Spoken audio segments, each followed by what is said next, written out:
Guys, welcome to my channel. If you're new, my name is Din and I'm going to show you how to prepare your ingredients, mix the spices and then cook the dish.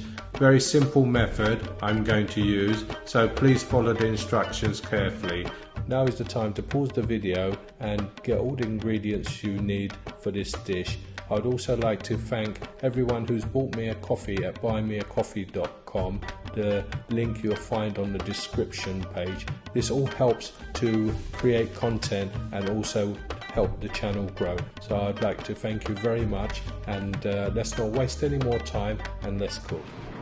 Hi, welcome to my channel. I'm Chef Din and today I'm going to cook a meat biryani, which I've done here. So if you have a look, it's just come out of the oven.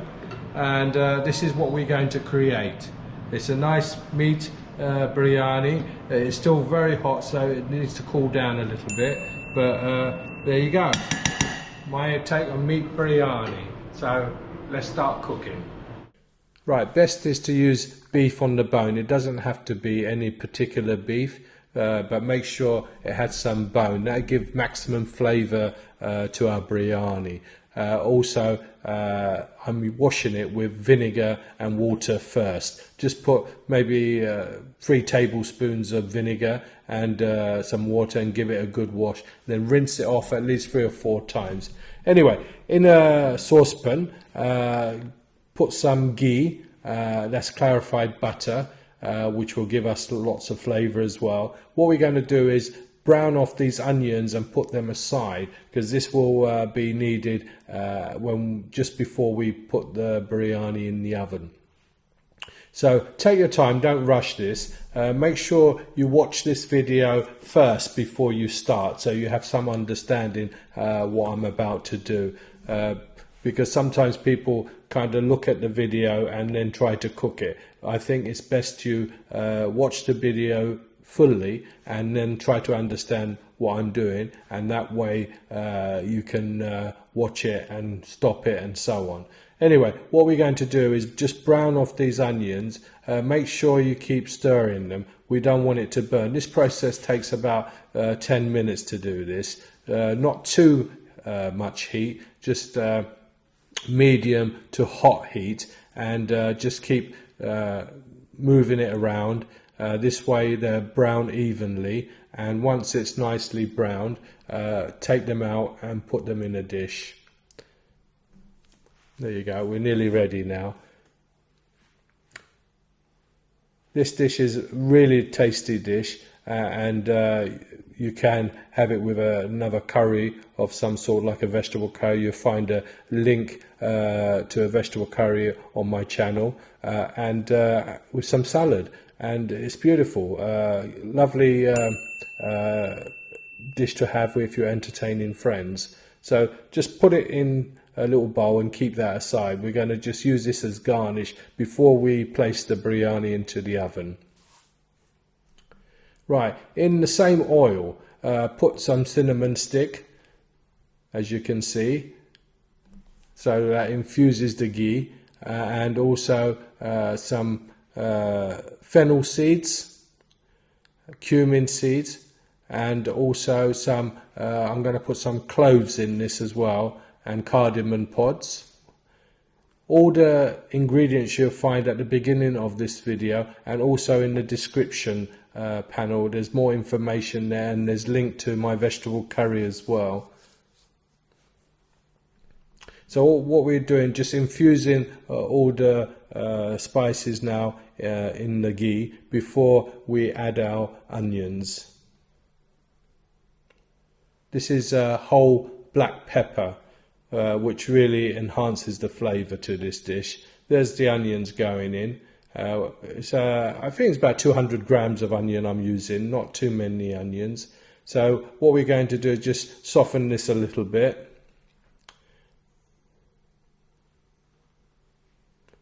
Yeah, this is looking good. Then we're going to put in our garlic and ginger paste.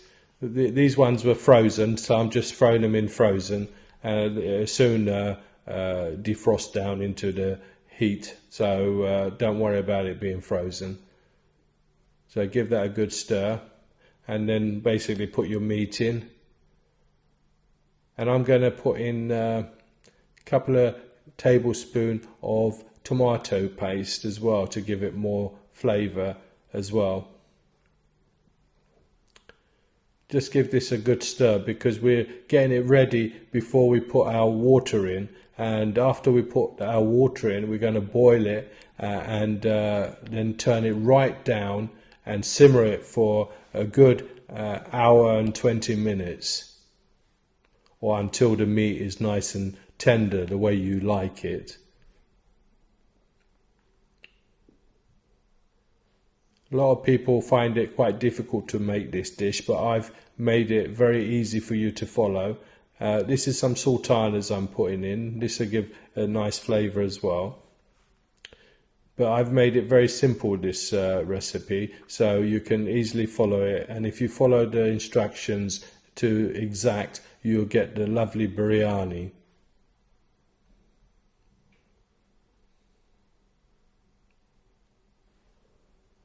Right, before you put the water in, just to remind you, make sure the water is boiling. We don't want to slow down the process of cooking now. So just put it about same level as the meat, the water. That's the best way. Make sure your pan you're using as well is quite heavy, so that when it's in the oven, the biryani won't stick or burn. It'll cook just right. So I'm using a very large pan here, and very heavy pan. Now, once it comes down to the boil, you want to turn it right down to, my cooker goes up to level 9. So I'm going to put this on level 3, and this will be perfect temperature to basically cook it slowly. Then after about hour and 20 minutes, check it, but in the meantime while it's cooking, keep checking it every 15 minutes and giving it a little stir to make sure there's no burning or anything like this.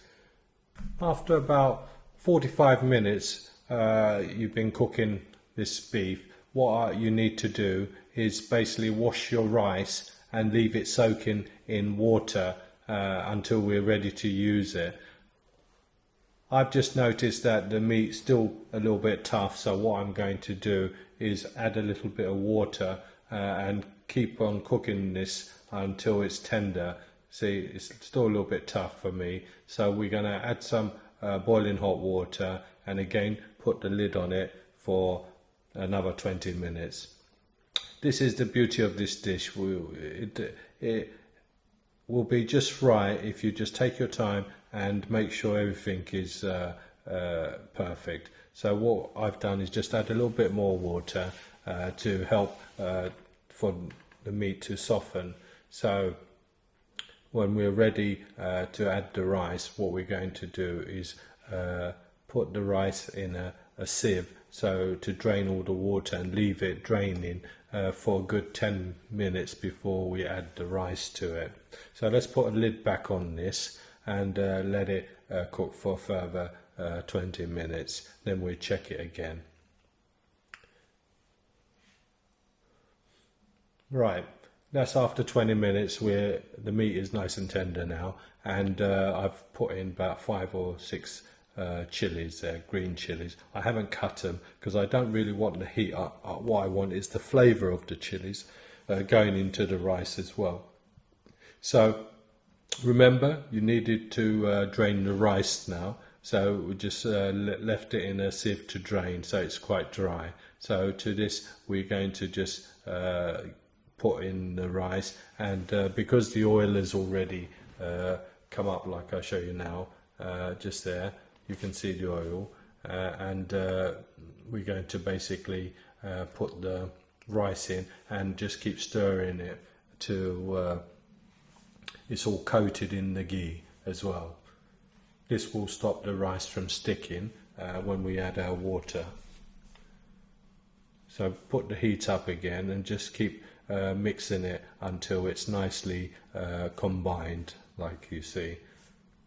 And make sure you've got a kettle of water, because we need probably about 8 cups of water for this. So make sure you've got your measuring cup and pour in 8 cups of water. Also I'm adding a cup of peas as well. So with your cup, 8 cups of water, and you should get the perfect biryani.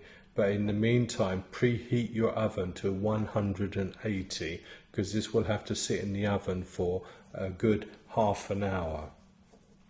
So once you put your water, the key is to put the heat up to full and keep stirring gently, and to reduce the water and also make it the same level as the rice. So basically everything has to be the same level as the rice before we put it in the oven. So put it on full and keep stirring gently. Try not to stir it too hard because we don't want to break the rice.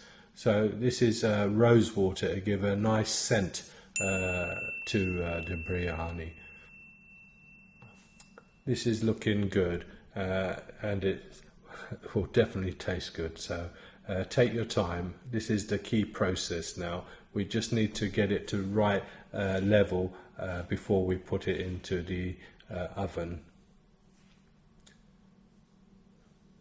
But keep stirring every few minutes and make sure it's not sticking to the bottom or anything like that. It's very important.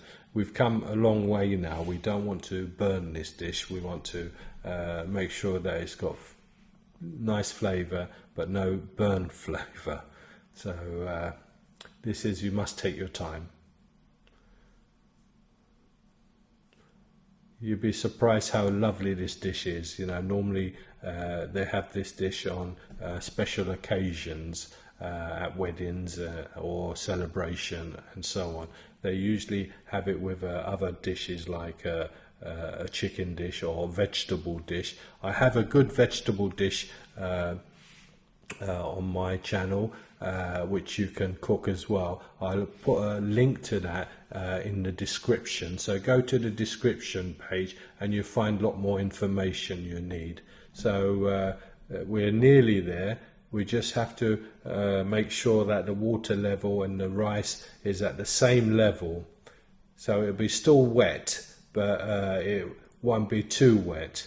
Because what we want to do is finish off the cooking in the oven, so the water content will completely dry out. But we don't want to put too much water in the biryani before we put it in the oven. So as you can see, the rice is expanding, so this is looking good. It's not expanding too much, because if it expands too much, the final cooking process won't happen and it'll become stodgy. We don't want that. So now we're near enough ready. As you can see, it's coming to the same level. It's still very wet, but this process will finish off in the oven. So and this will help for it not to stick at all. So if you do it correctly, there should be no sticking. So now we just put in our garnish, the onion, what we fried first in the ghee. Just put that all on the top. This will give more flavor to the biryani, and you see when you open the lid how much aroma comes out. Anyway, this is my take of the biryani. It's very nice. You must try it, and please let me know in the comments what you think. I've got lots more recipes for you to try. So now just put it in the preheated oven at 180 for half an hour. You can check it after 20 minutes. If it's cooked by then, that's fine, because your rice may be a little bit different to mine. So anyway, that's it. My biryani is ready for you to enjoy. I hope you enjoy it, and please let me know. So bye for now and take care.